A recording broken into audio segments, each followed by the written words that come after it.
ito yung malaking weapon na hindi pa masyadong magamit ng San Beda. At ngayon, nadagdagan pa ng isa pang mabigat na weapon, si Yuki Andrada. Oh, and we can't wait na makita yung very healthy na Yuki Andrada.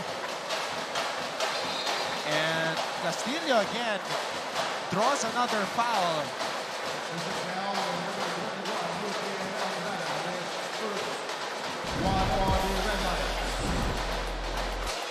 Every time EJ Castillo plays basketball in the NCAA, it's like he has stat categories of his own. Like how many ankles he was able to break, how many defenders he was able to shake, and how many big men ang napatalon sa Pinoy step niya. He's very deceiving. Talking about itong si Castillo, no? Hindi siya sobrang bilis. Alam niya lang talaga kung paano laruin and paano dalhin yung mga defenders sa sarili niyang pace na gusto. Andrada. Puno. Sahonia wants to post up Ochavo. Ayan. Better angle. Sahonia throws it out to Reyes. Andrada for three. Sahonia, offensive rebound and putback. And that was the sixth rebound nito ni Brian Sahonia. And I think that's something they could really go to. Yung post ni Sahonia against Ochavo. Not necessarily to take a shot, but to create something for San Beda.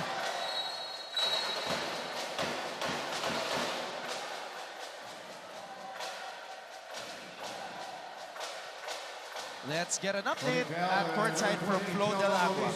With 13 personal fouls in the first half, intelligent defense ang ulit-ulit na hinihingi ng EAC coaches mula sa kanilang mga players. But in times like this, kung saan malaki na ang kalamangan, sabi sa akin ni Rico Postanes, he also remembers the lessons from his father. Stay in front of your man with arms wide open na hindi agad-agad nabubuwag. Yan daw ang napanood ni Rico mula pa nung bata siya kapag sinasama siya ng kanyang tatay sa mga games. At dito sa second half, para kay Rico, ngayong dikdikan ang kalaban sa kanila. He keeps the reminders not only from his coaches now in EAC, but also from his father and greatest mentor. Back to you, gentlemen.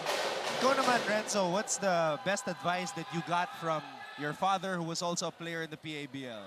Well, sa dad ko kasi ang lagi niya lang reminder sa akin is yung size namin na mas maliit talaga kami sa lahat ng makakalaban. Most of the time kami yung pinakamaliit. So I just really have to find a way na maging effective pa rin, maging relevant pa din for your team para nandun ka lang sa court kasi mas maraming malaking players sa'yo eh. So ano yung reason ba't ka gagamitin ng coach mo, ba't ka kukunin ng team na to? So you have to find a way na maging relevant pa rin for your team.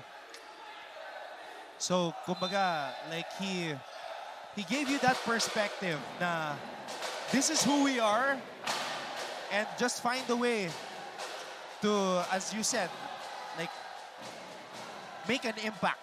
Oo, and yun yun naman yung importante sa basketball eh. Kasi yung coaches mo, they're not gonna ask you to do everything.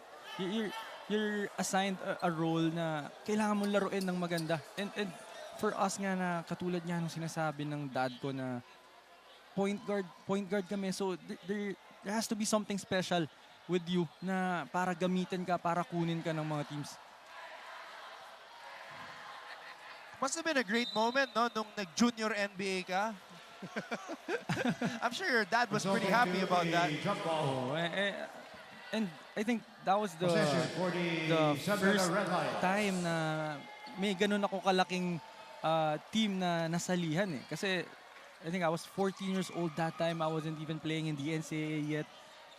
Nasa Team B ako ng Golden Staglets that time. So napakalaking bagay nun for me as well. Di lang sa dad ko. Yeah, that's the first time I actually heard about you sa junior NBA program. 14 seconds. 47-29. San Beda still ahead.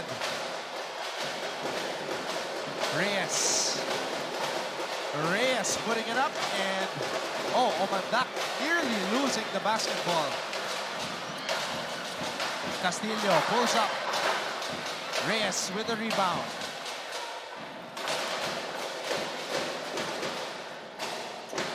Andrada. Reyes. Back-to-back misses for Reyes. I think it's okay that he's really being aggressive.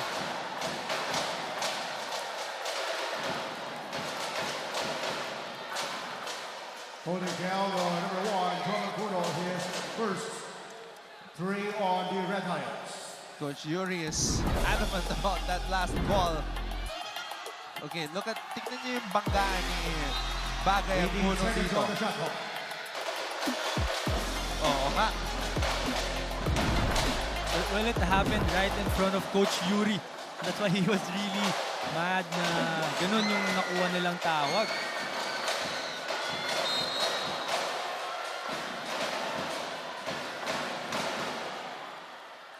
Holding down the number 3, Jay Roll, that opened up. His second 3 I think on that's the the 7th red rebound irons. of Brian Sahonia. So we can see that he's really aggressive on everything in this game.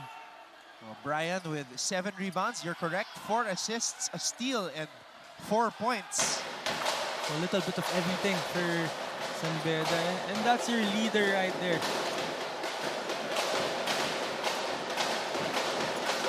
Buno. Reyes. Andrada, binigay dito kay Brian. Celso. Reyes. Celso.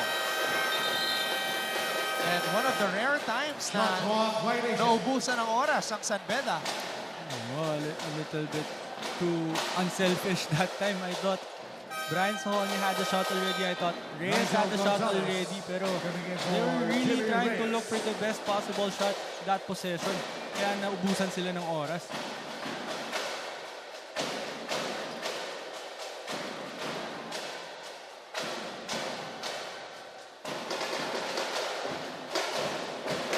Chavo against Gonzalez.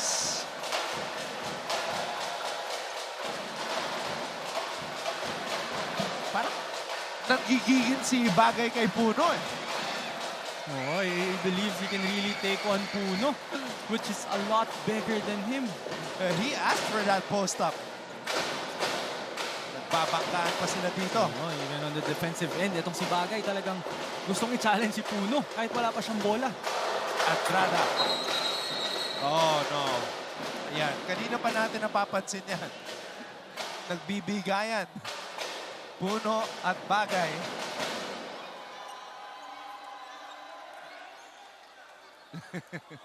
Well, I think this is just out of frustration for Jude Bagay. Kasi kanina pa nakakuha ng offensive rebounds itong si Jomel Puno, which is sobrang nakakasakit for EAC. Interesting to see what the officials will decide here. His third personal in on number 1, John Kapuso, his second. Resulting to a jump ball. So double foul ang tinawag dito. Nagtataka lang si Jomel kasi yung forearm tumama sa liig niya. Oh, I think merong second motion na I don't think it was enough contact for the referees to call something.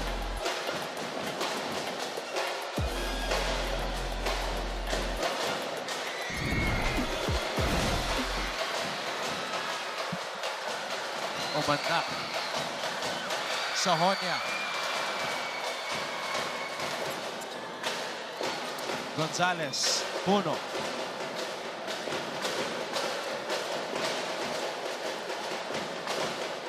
Sahonia. Yukien for 3. And Castillo with the rebound. Another great execution for San Beda. Just missing that shot. Oh, wow. Ochavo finds a way. Kyle Ochavo. Timeout, San Beda. Nakalusot. Red Lions. Timeout, San Beda.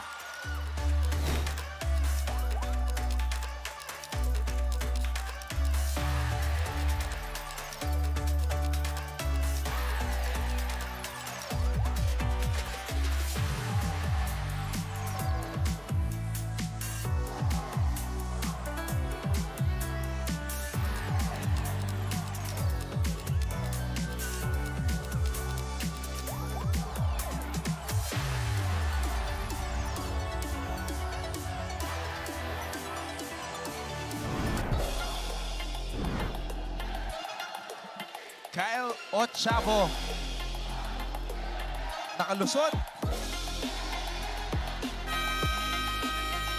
Ang tulin eh.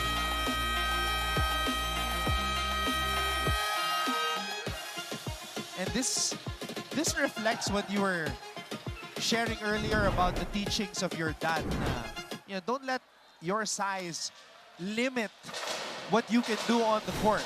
Yes, you have to find a way to like change the situation eh. Yung disadvantage mo, try mo siya gawing advantage mo. And that time, ginawa ni Ochavo yun na mas maliit siya compared to most guys pero binilisan na lang niya. Nigel Gonzalez with the flex.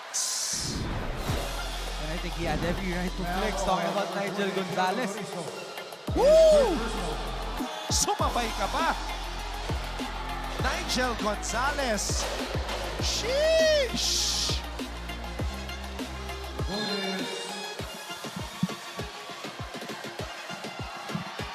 And that was against a much taller guy. That was Loristo. That's gonna come out on the highlights. Awesome plays. Technical foul on the EAC Generals bench. But I think Coach Gerson is complaining about something. I think Nigel Gonzalez warded off a little bit. But I think the referees think that it's still within his cylinder. So Yep, he's been living in the gym. para mapatumba mo yung ganong kalaking mama.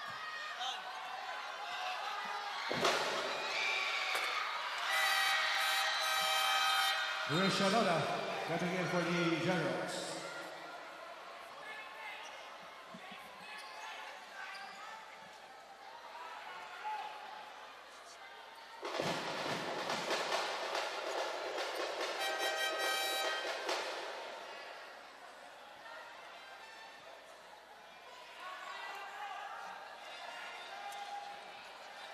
Technical foul on number 28, General Loristo, for unsportsmanlike behavior.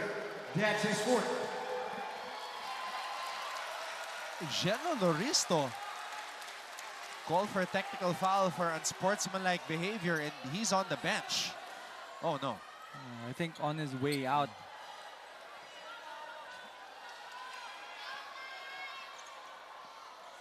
And I think the last time we covered San Beda, I think I said na ito yung nakakatakot na lineup for San Beda eh. If they play Puno on the 3, because they're very big and at the same time they're very quick. Shooting the bonus free throw is Nigel Gonzalez. So look at Jello talking to our referee.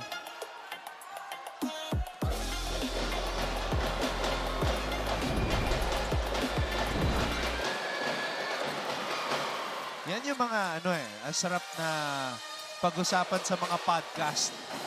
Oh, pare, bakit ka ba napikon? Ano ba nangyari doon? Just to be able to hear both sides, no? but that's something I also realized na hindi ka talaga mananalo eh. You just have to keep playing. Rungar of Beda, 3! Hey, you know what? If you're San Beda, you can't relax because this EAC squad is a live opponent. And just like what you said, walang safe na lamang dito sa NCAA. Ayan, nakakainitan na po. And even the Bedans, the passionate Bedans in the stands are talking to the players.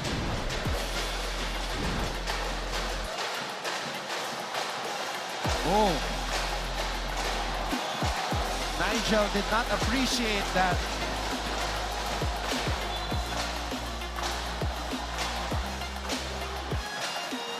Well, I don't think Oftana was really trying to hurt Gonzalez kasi nasa ere na siya eh. So hindi niya na mapipigilan yung momentum niya going down. It's just that there was too much contact. Kaya nag-react itong si Gonzalez. Number 91, Rungar of Beda. in a technical foul on number 91, Wilmar Oftana. His third personal.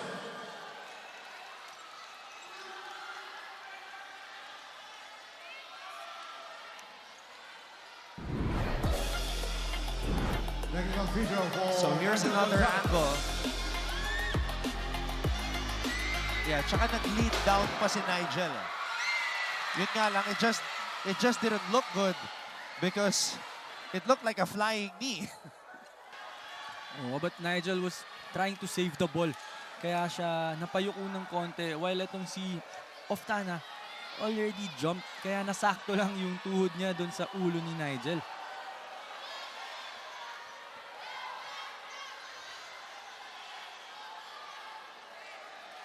Well, this is a challenge for San Beda to stay composed and just to continue their game, no? Kasi katulad nito na malaki na yung lamang nila. So EAC is really gonna try everything to catch up. So they're gonna apply pressure, they're gonna try be physical with them. So challenge to for San Beda to stay composed.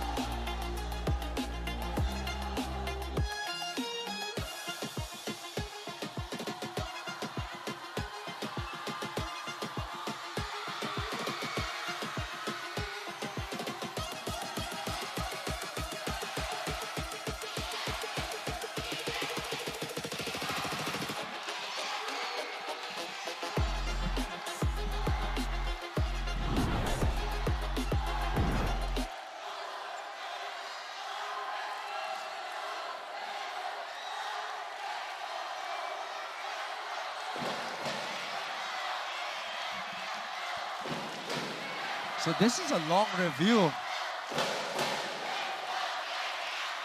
Tumira na ng mga technical free throws ang San Beda.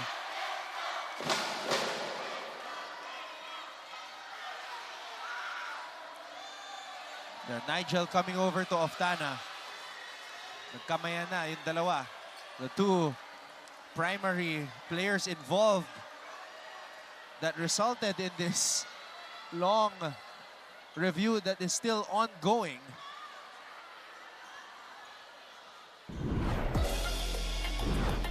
Yan, nagkamayan na. There was a technical foul on the San Beda Red Lions bench. Well, hindi talaga may iwasan na you're gonna get carried away, especially sa intensity na meron tayo, sa physicality.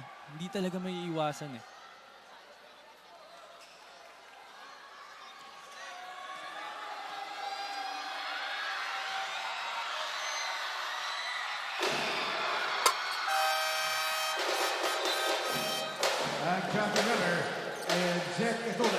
So Miller and Etule checking in for Sahonia and Andrada. And John T. Miller is playing the 2 for San Beda right now. So imagine kung gaano kalaki itong lineup nila ngayon. John T. Miller, 6 rebounds and 5 points today. Oftana.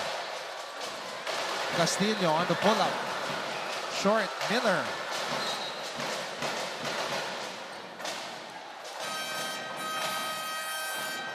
Just that sentence alone, John T. Miller at the 2 is already a scary statement. I mean, for his size, 6'4", and you're playing the 2 position in the NCAA, you have the physical advantages on almost every situation. And given the scoring ability of John T. Miller, diba? Kung ganun na kagaling umiscore, tapos mas malaki pa ng sobra against his defenders, nakakatakot yan. And there you go. Right on cue. John T. Miller nagkape pa sa ere. And that was the second time he finished with his left nang may contact. So yun yung scoring ability na sinasabi natin about John T. Miller. Oh,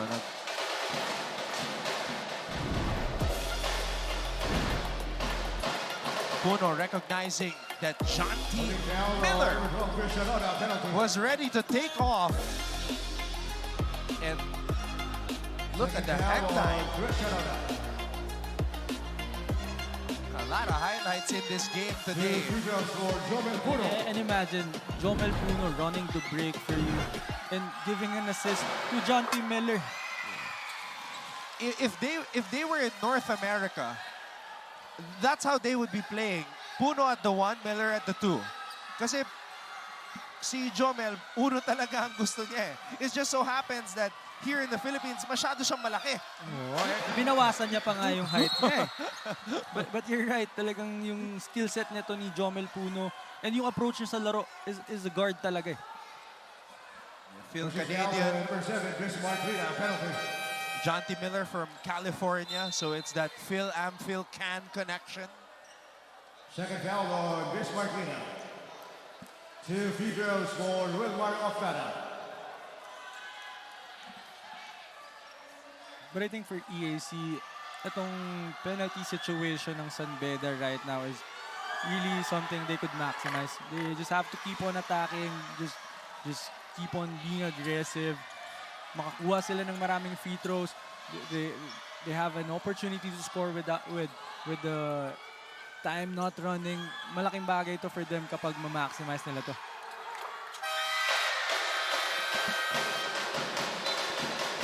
Joshua Devara coming in for Kyla Chaco.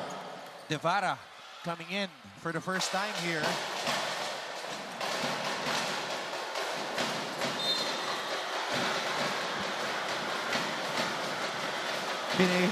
Pinatalsik agad ni Nigel. Nakapasok lang. Masyadong malakas yung tulak nito ni Nigel Gonzalez. Pero itong si Devara talagang defensive player to eh. RC Kalima coming in for Jomel Puno. Siguro naisip ni Nigel, may na pinasok, malamig pa to. Napasobra lang yung tulak ni Nigel doon.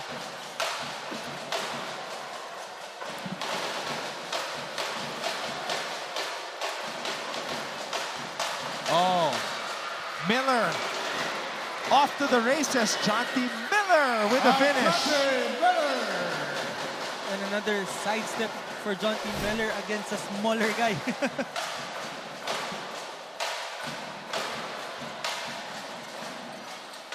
John T. Miller with 9 points now.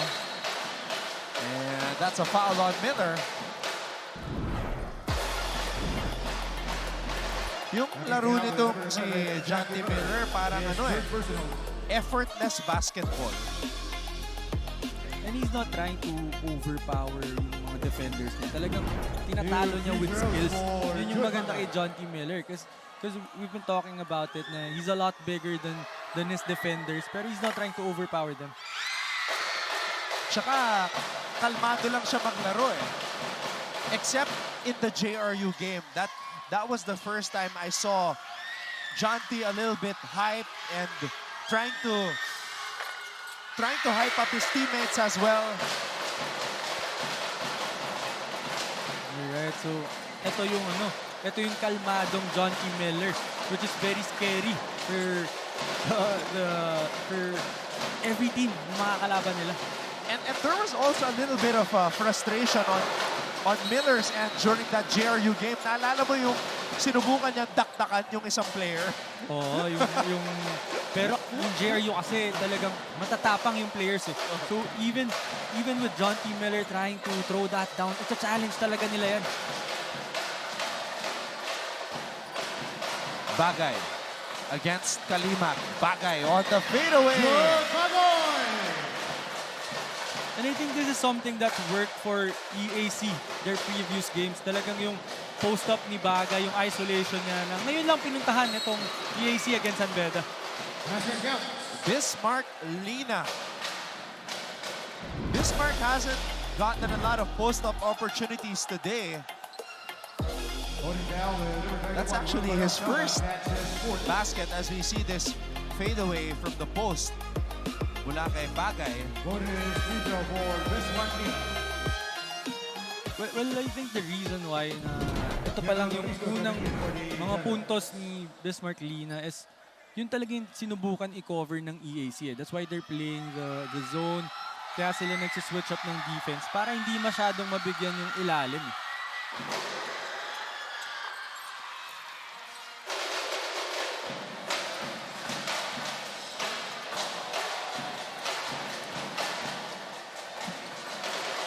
Devara. Loristo, back to Kinal. Kinal for 3. We haven't mentioned Kinal's name in a while. Yes, after that, 9 points in the first quarter. Medyo nag-slow down si Well, Canal. seconds on the shot clock. Yeah, he hasn't scored since that 9-point opening period. Maganda rin kasi yung coverage talaga dito kay Nico Canal. Devara. Devara on the pull-up. Miller with the rebound. And John T. Miller was the one who challenged that shot by Devara, pero he was also the one who grabbed that rebound. Nagtaka nga ako eh. Kasi 'di ba, normally ang tinuturo pag nag-challenge ka, ikaw yung babox out doon sa shooter. Pero siya rin yung rebound. Ang bilis. So yung activity nitong Miller and Sahonia, yun talaga yung nag-work for San Beda right now.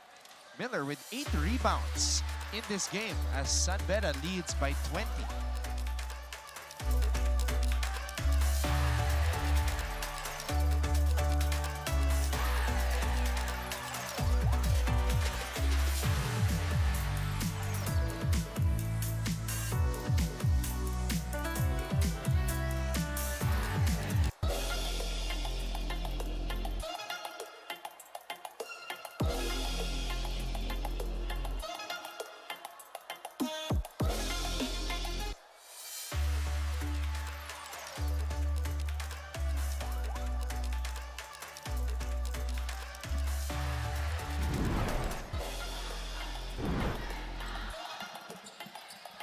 All right, let's take a look at this last sequence right here. Dominguez and Lina in the background.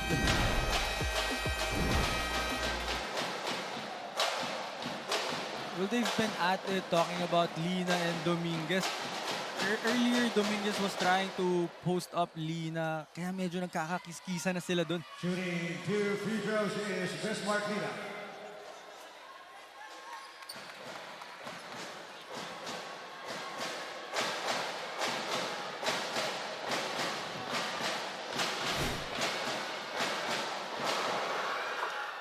I really find it amusing, and it never gets old, when clearly a player pushes another player and pretends as if they did not do anything. When there are cameras all over the place. Well, kahit naman siguro ako, pag pumaul ako, natawagan, hindi rin ako aamin basta-basta. Well, yun nga yung mahirap for the players right now. Kasi kahit anong tanggi mo, pag nireplay na yan, talagang makikita. Ito na ang post-up. Oh, malaki na to. Malaki na yung binabangka ni Bagay. So, kanina, si Kalimag at si Puno. Ngayon, Bismarck Lina na. I think that's the adjustment na ginawa nitong San Beda.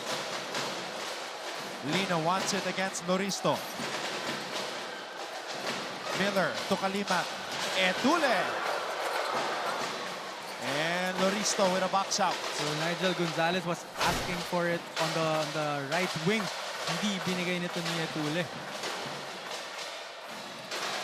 Costanes. 2 minutes. Bagay. Bagay to Devara. 3 on the shot clock. Devara misfiring and a foul as the ball hit the backboard. And that was a bailout foul. Kasi 4 yung white shirts dun sa loob against one EAC general. Pero nakakuha pa ng foul.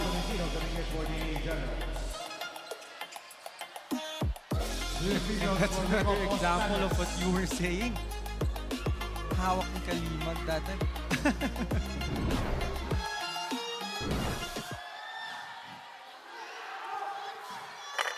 Although,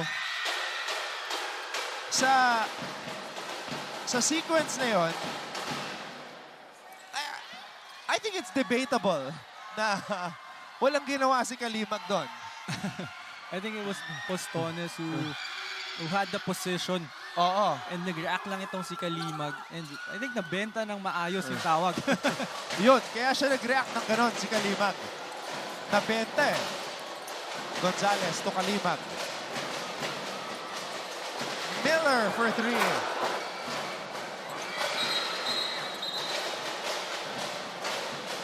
Referee signaling a double foul between Etule and Angeles. Well, that's tough for EAC because I thought Angeles did a great job boxing out. Itong si Etule.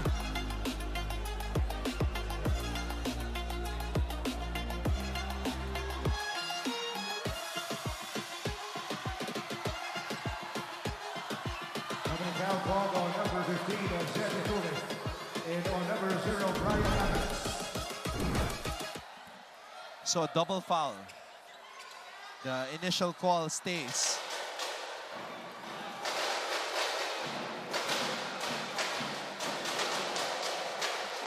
Miller ang nakatao kay Tolentino. Loristo.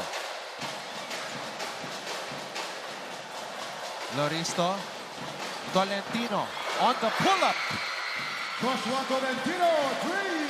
And this is the reason why I was saying earlier na it's very interesting na hindi ginagamit itong si Tolentino because I know this guy, I played against him and he can really score and contribute for EAC.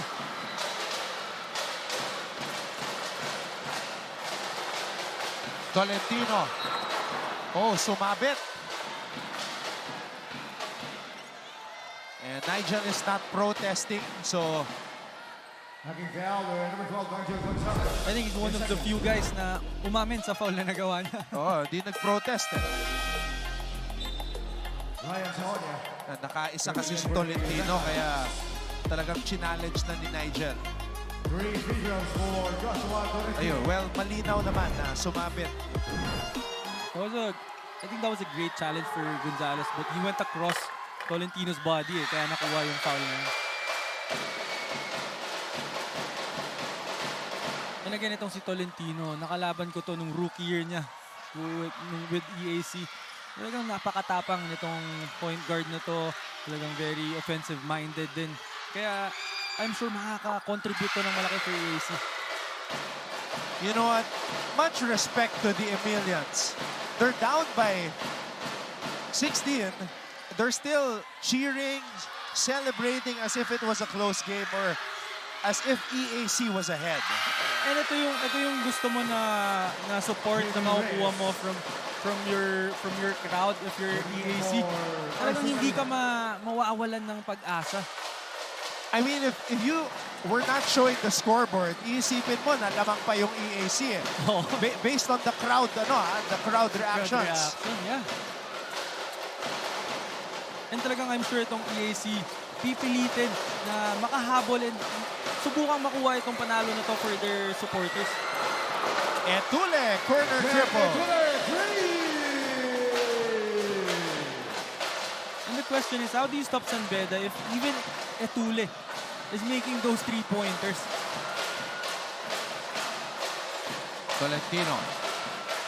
Tolentino. Too strong. Etule with a good box out. Sahonia. 5 seconds remaining here in the third period. Sahonia fouled by Tolentino. So that's going to be 2 free throws for Mr. Sahonia. You're right. With only 2 seconds left in the clock, you gave up a foul. And kay Sahonia pa, binigyan mo siya ng 2 free throws to end this quarter.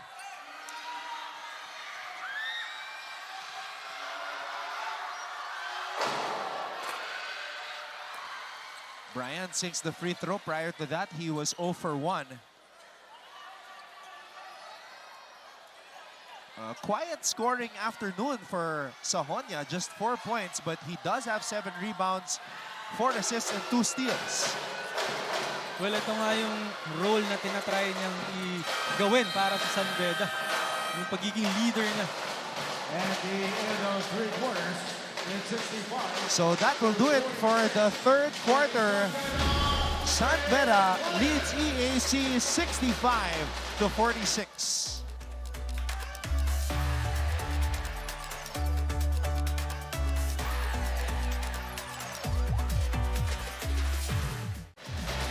One of the most physical games we have seen so far here in season 101.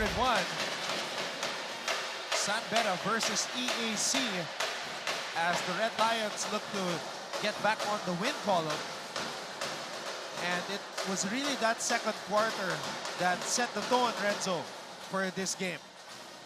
You're right, yung second quarter nga na talagang very on point yung San Beda. Offensively, defensively, nagagawa nila yung game plan nila. Kaya ganun kalaki yung margin na nakuha nila. Fourth quarter officially underway. Maraming salamat sa inyong panonood. Anton Rojas alongside Renzo Navarro. And we also have Flo Del Agua at courtside. Andrada. And Loristo comes up with a rebound. That was a good play for San Beda. Hindi nga lang na shoot ni Yukien. Na I think mayroon pa siyang konting nararamdaman with his right shoulder.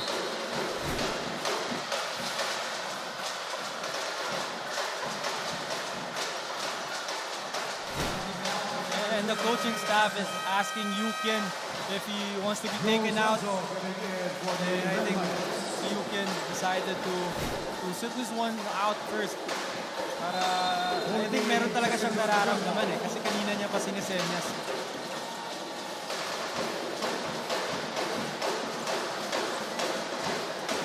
But despite not being 100%, Yukien Andrada, 9 points today. Plus 19 when he's on the floor. That's Yukien Andrada. He really does a lot of things na hindi mo makikita sa stat sheet. Yung presence niya lang doon, the way na mag-execute siya, he reads the situation. That's what Yukien really does for his team. Celso. Number 14, he closing out. And again, we were talking about it earlier. EAC is really trying to be physical on San Beda, but as soon as that foul was called, Ryan Sahonia signaling on his bench na okay lang siya.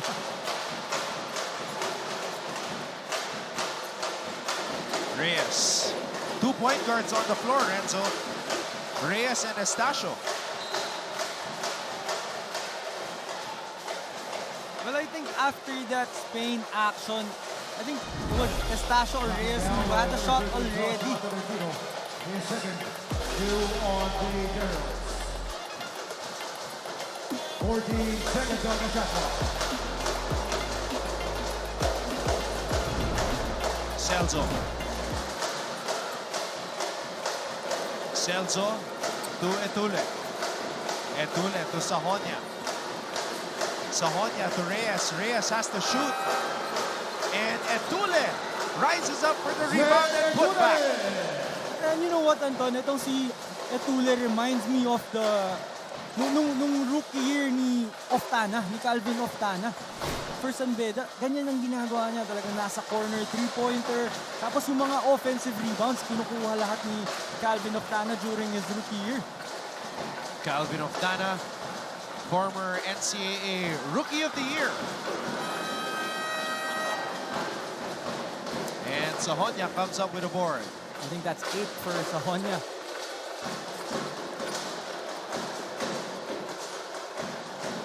Brian from the free throw line.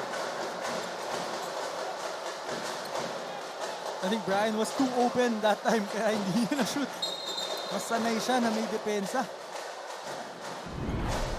Pareha sila ni Deo Cuajao. Si Deo, aminado siya eh. Mas gusto niya yung medyo ma-challenge eh.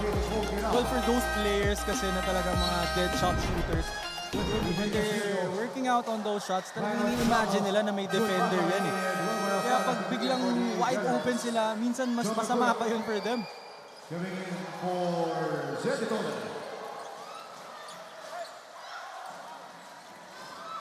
Puno back at the 4. So,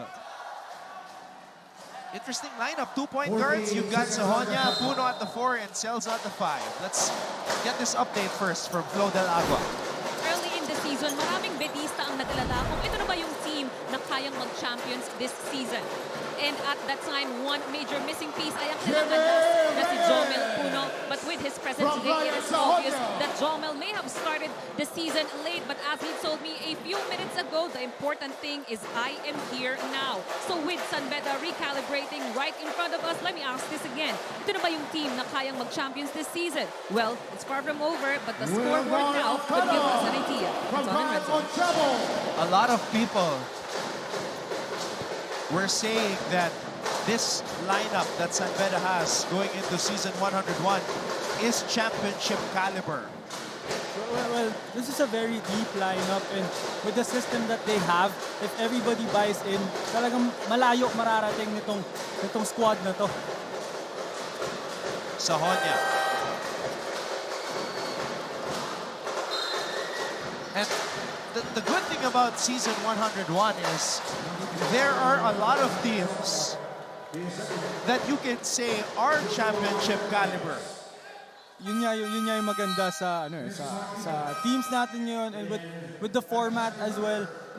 You really can't tell kung sinong hindi mo talaga alam. As early as now, merong mga maganda yung tinatakbo na teams. We have Perpetual, we have JRU, we have CSB, but I don't think you can really say na merong favorite na merong magdo-dominate. Castillo spins. Castillo against two white shirts. EJ Castillo, the footwork.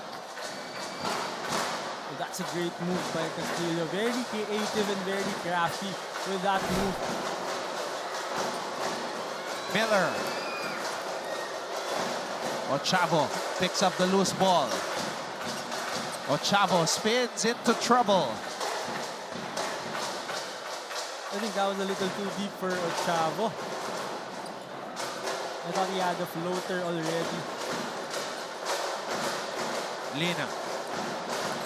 Lina against Loristo. Lina. Miller. Estacio back to Miller. Miller for 3.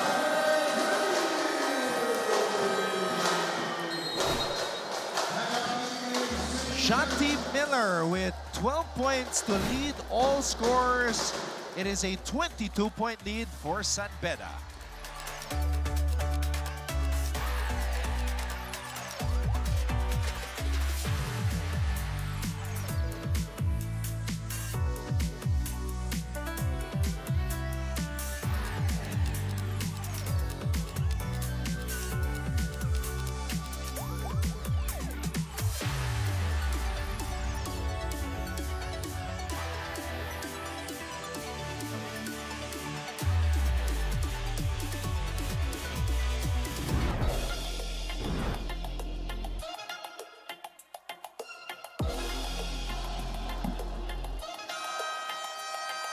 EJ Castillo scoring against two of the biggest players on the San Beda side, Lina and Puno, and then on the other end, the extra pass to Miller.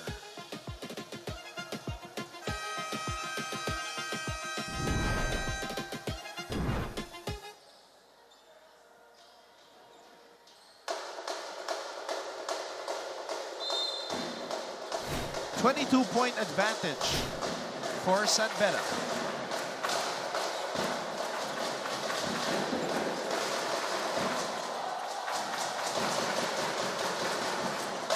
Castillo. Castillo pulls up. Loristo is fouled. That was a very gutsy shot by Castillo, shooting in front of Jomel Puno.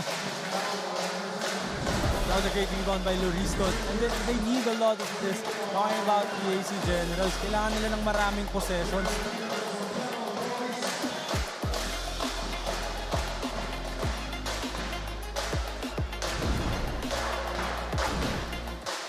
And they have to make their free throws.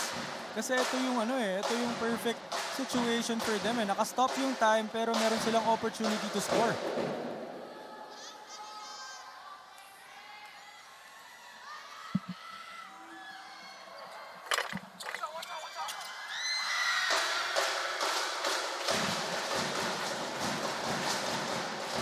EAC continues to apply that pressure. Puno. Estacio pulls it out. Reyes. Miller. Bismarck. Bismarck against Loristo. Puno. Penny. Penny has to shoot. Penny puts it up. And it's EAC basketball. Oftana atake, and that's going to be 2 free throws for Wilmar Oftana. And I think Coach Yuri is complaining na hindi yata tinira ni Oftana yung bola. So I don't think Coach Yuri agrees na dapat 2 free throws to.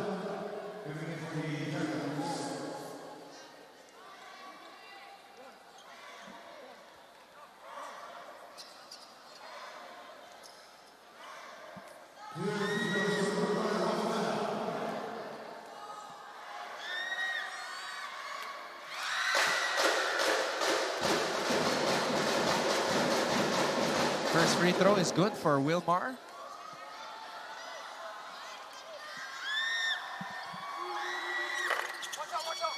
Miller with the rebound.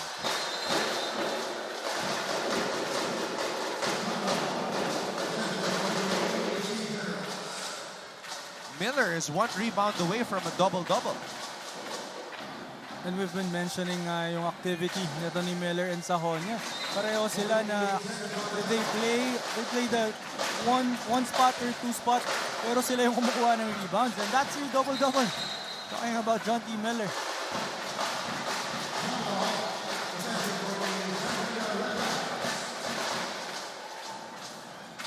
Beda has out-rebounded EAC 52-34. Well, that's really one thing na magaling itong Beda. They really control the boards. And even their last game which they lost, talagang sila yung nanalo sa rebounding battle. Reyes to Lina.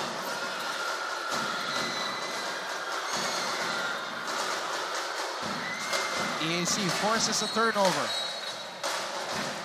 And that's traveling on Ochavo. Na isahan din ni Miller itong si Ochavo. Miller celebrating after getting that stop. Hinarangan si Ochavo, and clearly Ochavo is frustrated. Well, I think what Ochavo is trying to say is he was dribbling the basketball. So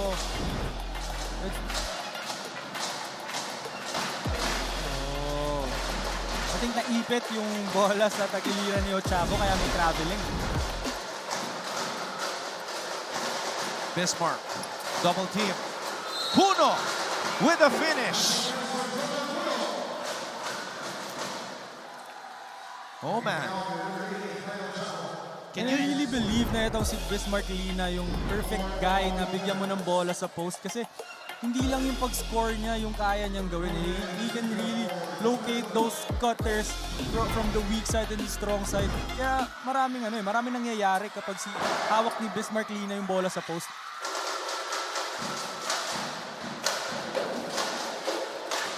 Jomel Puno, 3 for 7 from the free throw line today. He has 9 points and 6 rebounds though. Still his best game of the season, Renzo. Oh, ito na nga yung inaantay natin lahat na pagbabalik ni Jomel Puno na miss ng Beda their previous game against JRU.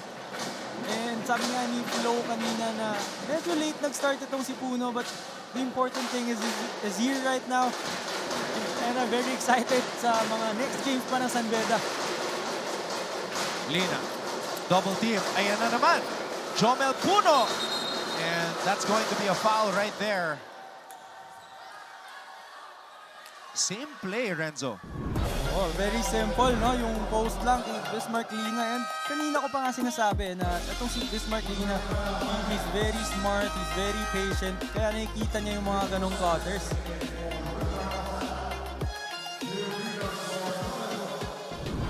And I don't think you can stop Jomel Puno pag nakuha niya na yung ganong buwelo eh.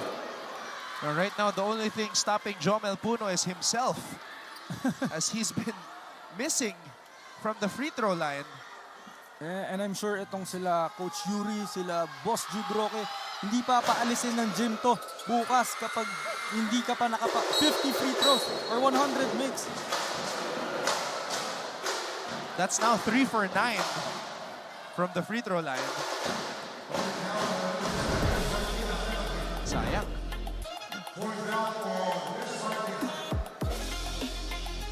Bismarck Lina tinawagan ng foul. Both teams are already in the penalty. With 3 minutes and 35 seconds remaining here in the fourth.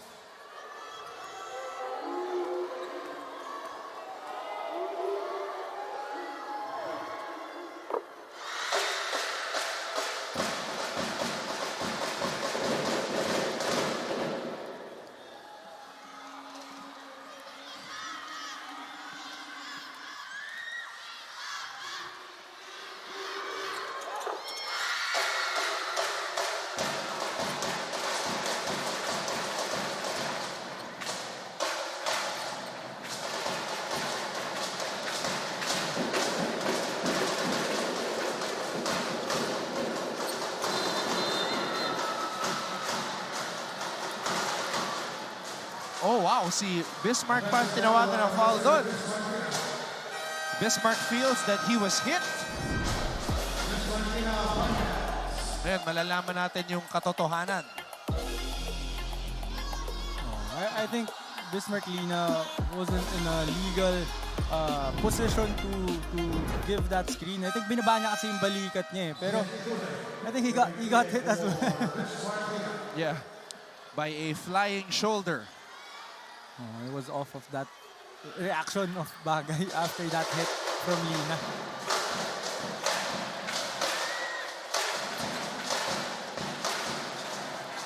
Bagay in the post. Bagay. Now this guy is a physical player. And I said earlier na ito nga yung pinupuntahan nila their previous games which worked for them. Pero this game kasi sa San Beda, I don't think meron siyang kayang kunin na mismatch eh. Talking about Jude Bagay. Miller. Effortless.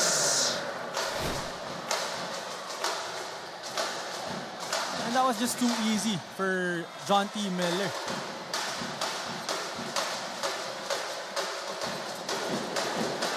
Ochavo. Omandak.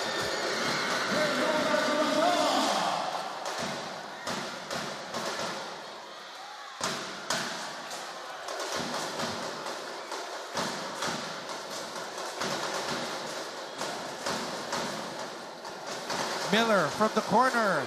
Jonty Miller with another one. And John T. Miller isn't done yet. Still scoring.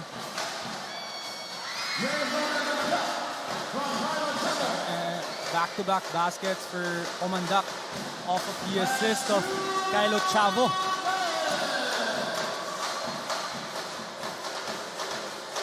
$79-60.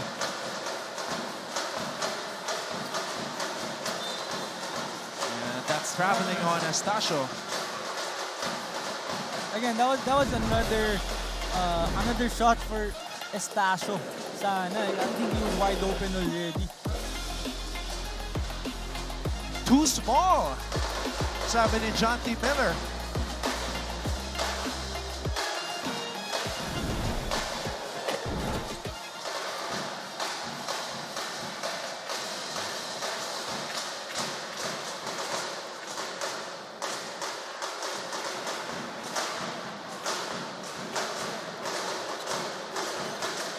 Gonzalez. And that's traveling.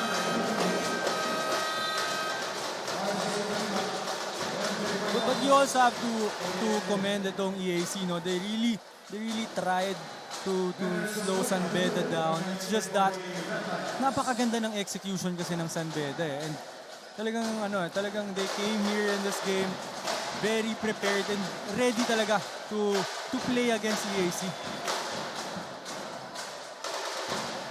Ochavo. Etule.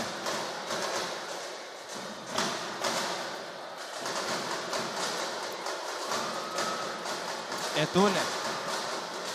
Back to Gonzalez.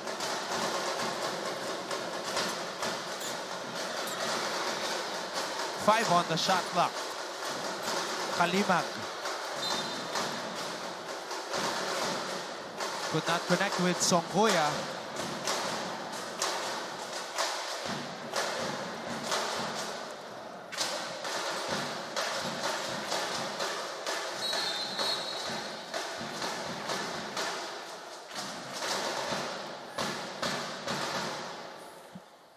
Holding down the number 27, Veteran Songuya, penalty.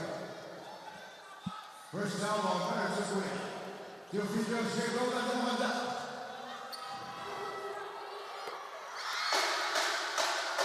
So looking up at the schedule of San Beda, Renzo, ang susunod na mga kalaban nila ay Mapua.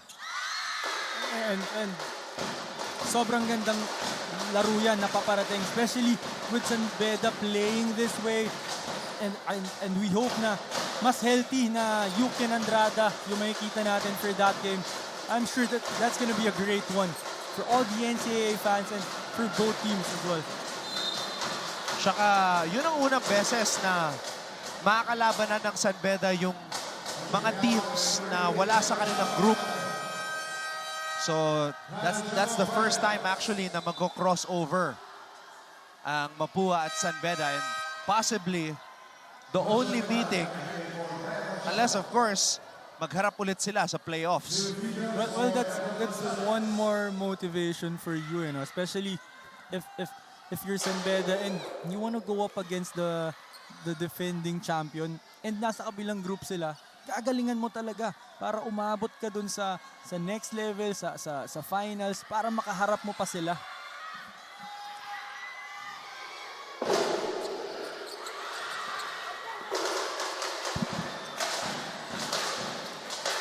Omandak. Castillo on the fadeaway. EJ Castillo.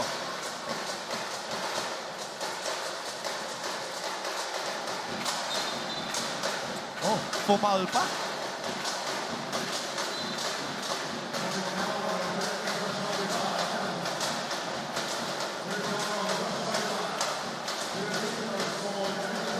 So, madadagdagan pa itong puntos ni Nigel Gonzalez at ang puntos ng San Beda.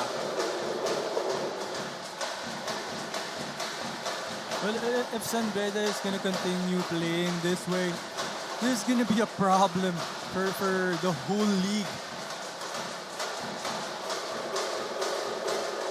I agree 100%. So, Perpetual has been flexing. Mapu has flexed as well. Arellano earlier today. At ngayon naman, San Beda, John T. Miller. So we verified with the statistics, one shy of a double-double. But more importantly, a statement win for the Red Lions. You're right, this is a statement win, especially coming off that loss against JRU. John T. Miller really responding very well for San Beda. Yeah, I like what that moment between Ochavo and Miller. They hugged each other. They went to battle. And yun yung respect na binigay ni John T. kay Kyle. Na kahit 5'5 lang si Kyle, di ba? 6'4 si John T. Hindi siya basta-basta magpapatalo dyan. That's why you also have to comment Kyle Ochavo na yung fighting spirit niya talaga, yung competitiveness niya. And I think yun yung magandang kinontribute niya for EAC this game na